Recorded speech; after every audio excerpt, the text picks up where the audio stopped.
छत्रपती संभाजीनगरमध्ये शिवसेना आणि भारतीय जनता पक्षाची आज बैठक बोलावण्यात आली आहे। जिल्हा परिषद निवडणुकीची तयारी जय्यत सुरू आहे। भाजप शिवसेना युतीबाबत दुपारी 4 वाजता बैठकीचे आयोजन करण्यात आले। तर महापालिका निवडणुकीत भाजप शिवसेना युती झाली नाही, मात्र आता पक्षाचे वरिष्ठ नेते देवेंद्र फडणवीस आणि एकनाथ शिंदे हे युतीवर ठाम असल्याची माहिती भाजप आमदार संजय केनेकरांनी दिली आहे। त्यांच्याशी संवाद साधलाय लोकशाहीचे प्रतिनिधी सचिन बडे यांनी। पाहूयात। महानगरपालिका मिशन पूर्ण झाल्याच्या नंतर आता मिशन पुढचं आहे ते म्हणजे जिल्हा परिषद निवडणूक। यासाठी भाजपच्या कार्यालयामध्ये तुफान गर्दी पाहायला मिळते, कारण इच्छुकांची संख्या भली मोठी आहे। तर दुसरीकडे या निवडणुकीमध्ये युती करायची की नाही या संदर्भात आज बैठक होणार आहे। 4 वाजता ही गुप्त बैठक होतीये। बैठकीचा वेळ जरी समजला असला तरी ठिकाण अजूनही कळलेलं नाहीये। काय सांगाल, यावेळेस युती करायची आहे का फक्त बैठकांवर बैठका करायच्या?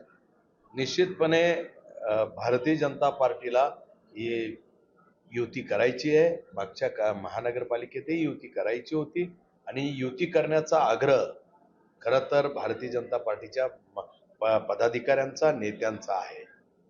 त्यामुळे निश्चितपणे आम्ही युती करू आणि युतीमध्येच लढू। माननीय राज्याचे मुख्यमंत्री देवेंद्र फडणवीस यांनी सख्तपणे सांगितलेलं आहे आमच्या सर्व पदाधिकाऱ्यांना की युती आपल्याला करायचं आहे। युतीमध्ये ही निवडणूक सर्व उमेदवारांनी लढवायची।